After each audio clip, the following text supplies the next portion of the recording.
Hello, have you ever thought what should be there in the CV of a fresher? I'm going to tell you just that in this video. First of all, let me tell you what are the three parts that I will talk about.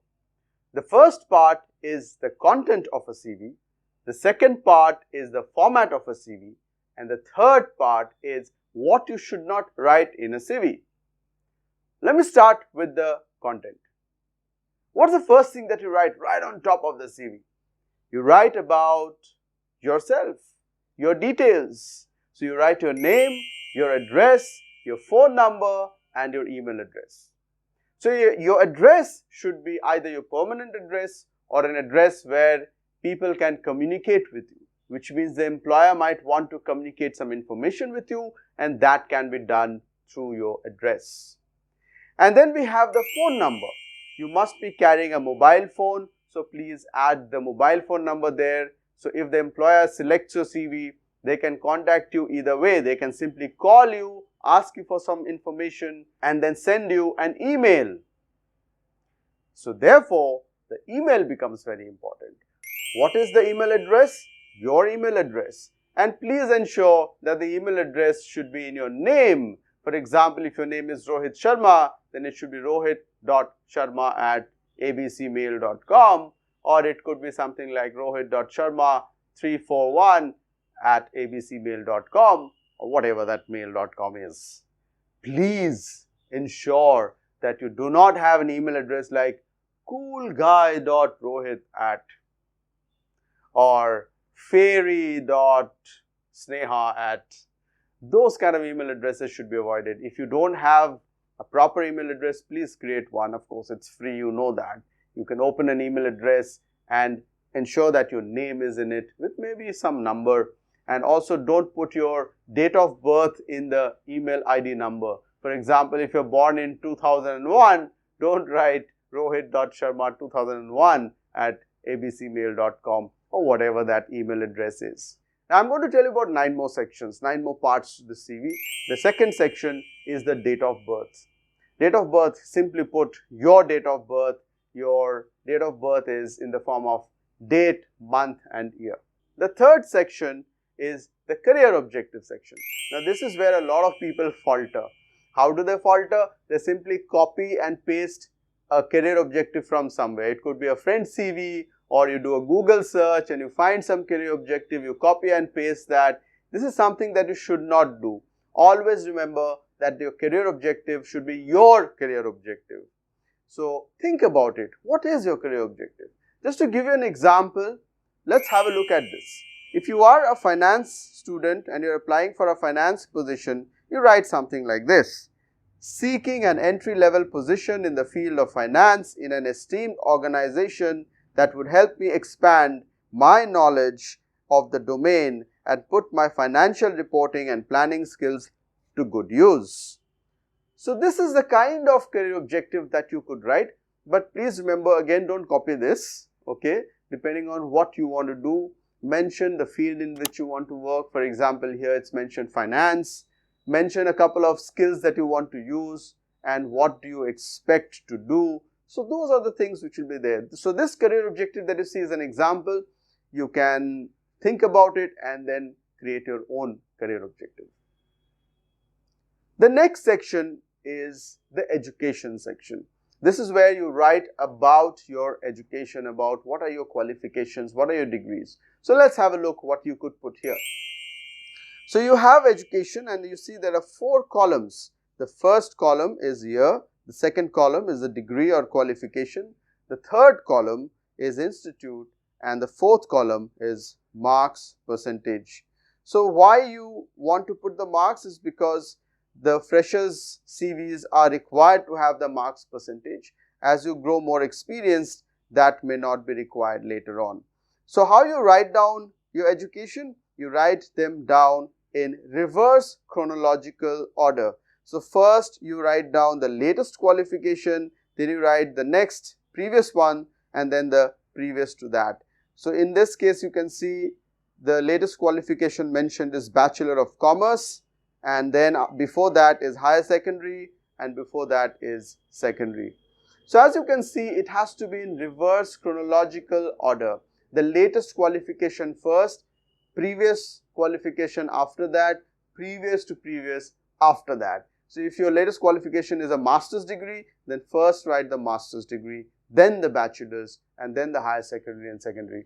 Please do not write anything below secondary. Okay, so that's the least that you write, because that's the first board exam that you went through. We cannot go lower than that.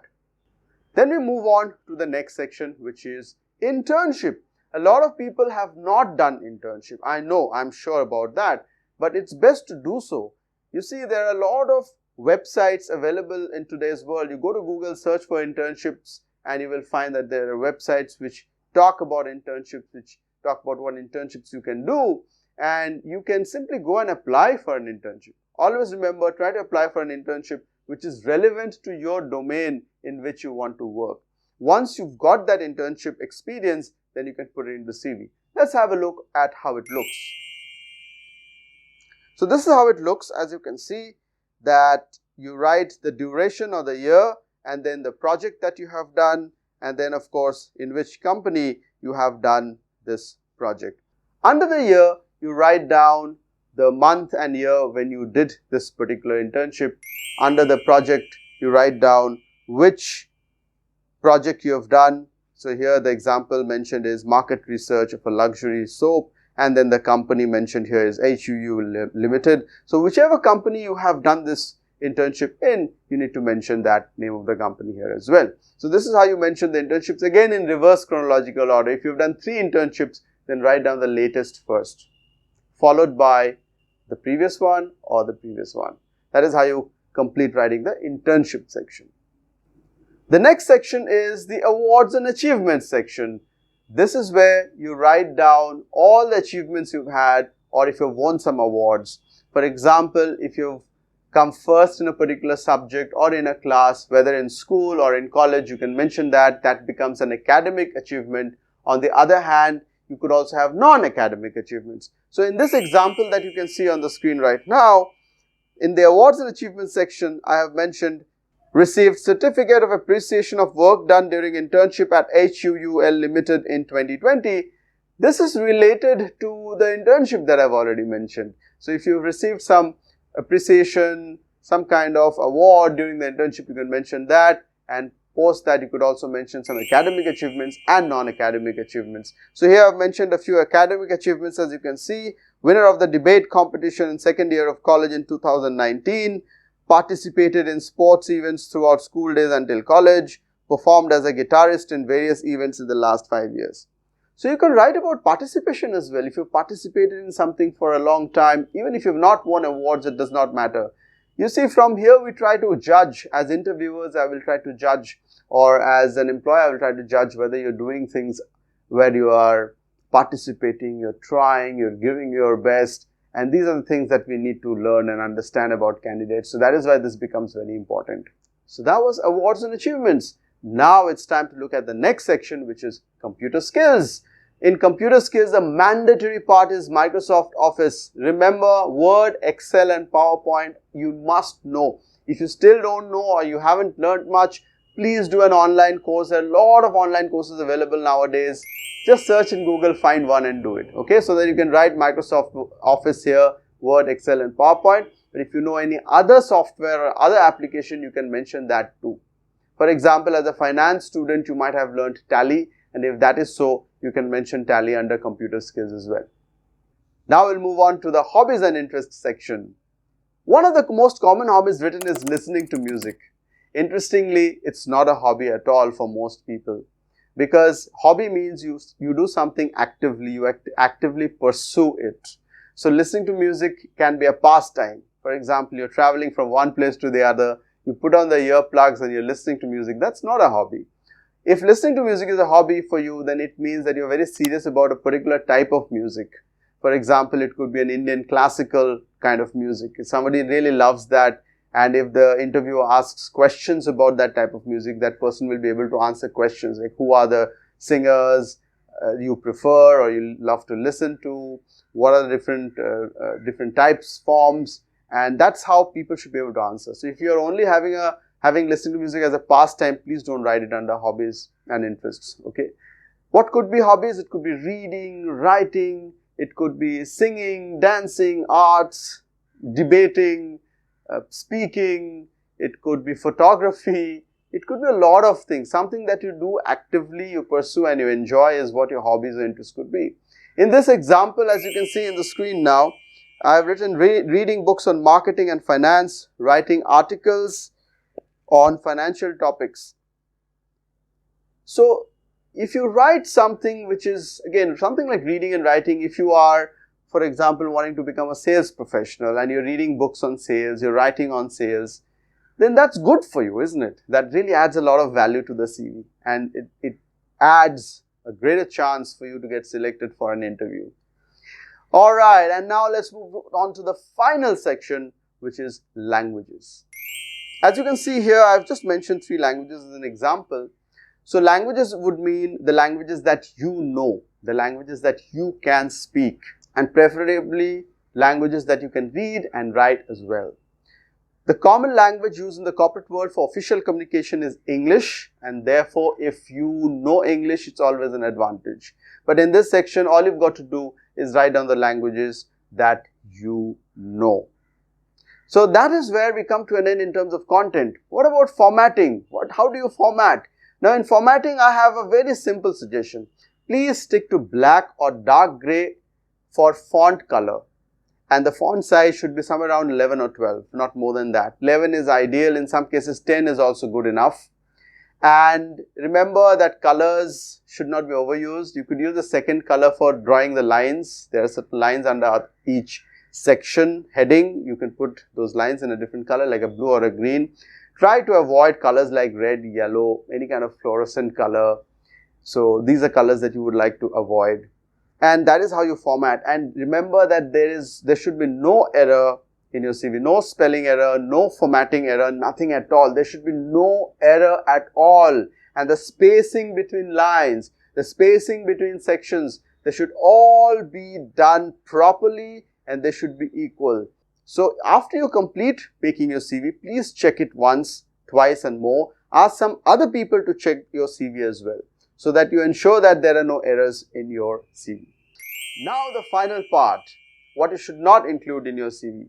First of all, do not write your father's name and occupation or your mother's name and occupation, because these are information that will be required later. It's not required at this point in time. You also don't need to write your passport number or any government ID number, and you also don't need to write references. They will also be asking for references. The employer will be asking for references later. And another thing that we don't need to write anymore, date, time, location, or even your signature. Because nowadays all the CVs are digital. You create it in a Word file and then make a PDF or send the Word file or the PDF, and therefore no signature, date, time, location is required. Now one final thing I want to tell you, this is going to help you a lot. In the description box below, I have put the link.